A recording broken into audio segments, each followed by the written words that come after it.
eredetileg egy nyelv volt.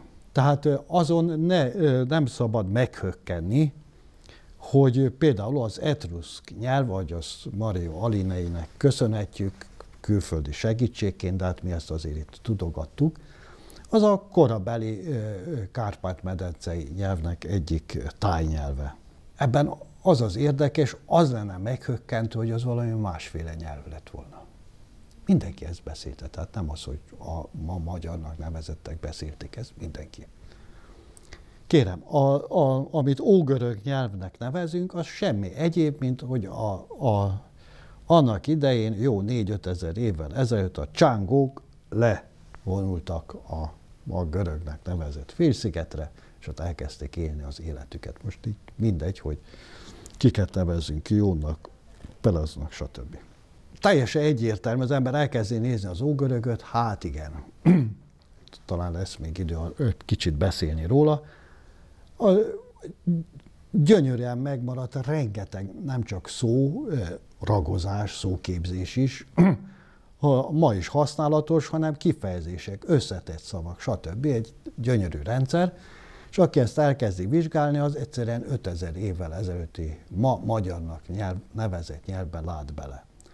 Kérem, itt zajlik a vita örökké a sumerokkal. Hát persze, hát nem volt másik nyelv, ez az ősnyelv, azt beszélték. Például a sumér szövegekben mindig szerepel elején, vagy nagyon gyakran a dingir szó, az Isten anya. Ma mi úgy ejtjük ezt, hogy tündér.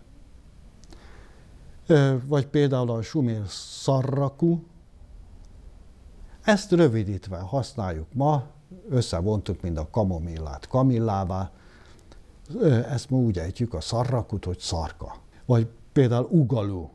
Nem lehet más utána írni a szótárba jelentésnek, hogy ügyelő. És így végig a végtelenségig. Ógörög. Az ógörögben tulajdonképpen nem találni olyan elemet, ami a mai magyarban ne lenne meg. Fordítva nem lehetséges, mert azért némi változás történt. Mondok egy példát. Pür. Hát az a pír. Tüzet jelent. Pyrrhosz, hát az piros.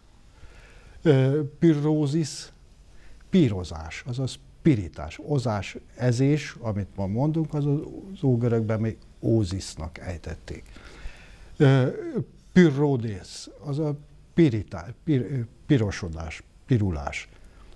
Vagy például, ha azt mondom, hogy Püsztosz, nem biztos, hogy jól ejtem ki, mert az írásból sose tudni, hogy pontosan hogy ejtették annak idején, mert a tájnyelvi kiejtések ma is rettentő színesek. Azt mondom, Püsztosz, a szótárban az van ott, hogy biztos. Ha azt mondom, Püszonosz, azt jelenti, hogy bizonyos. Püszonítész, bizonyítás. És így tovább, és itt látni kell, hogy a ragok, tehát a szóképző elemek is tökéletesen ugyanazok.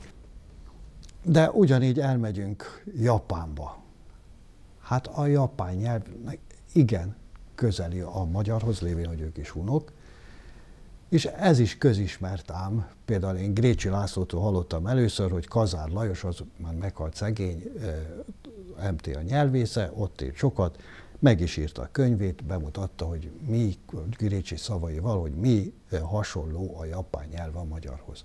Hát persze, a lényeg teljes mértékben ugyanaz, ha megnézzük a mongolt, hát persze, a kínai, stb. Végül is biztosan tudjuk, hogy Kis-Ázsiában is a ma magyarnak nevezett nyelv, tehát az ősnyelv volt az alapnyelv, a műveltség nyelve, hát ez következik sumérokból, egyiptomiakból is.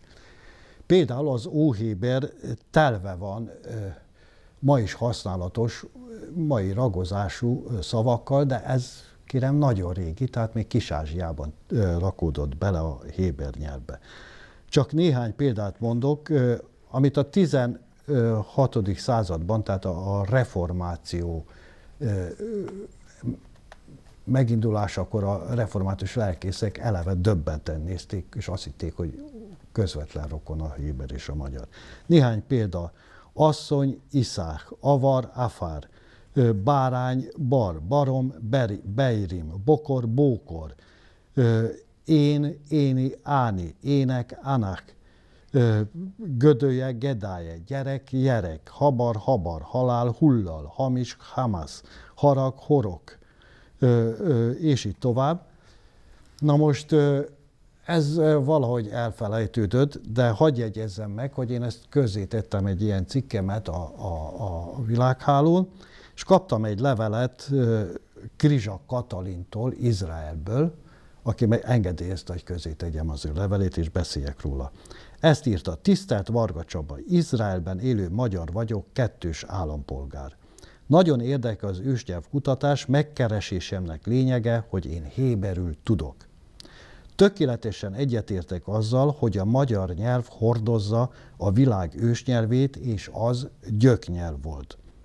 Ma magyarnak nevezett nyelv, tehát a Kárpát-medence nyelve és ősnyelve az ősnyelv, annak egyik bizonyítéka a szerkezet, tehát fraktál szerkezetű, vagyis a világegyetem egészét még tisztán tükrözi, annak a működését. A második bizonyíték halmazelméleti, mondhatni így is, és nagyon egyszerű. Tudniillik, azzal, hogy a törzsnyelvből levált leánynyelvek elkezdenek felejteni, és a törzsnyelvhez képest romlanak, az annyit jelent, hogy elkezdenek felejteni. Tehát nagyon sok szó kiesik, a ragozás sérül, vagy elhagynak belőle, mert ők már nem értik a szavak valódi jelentését.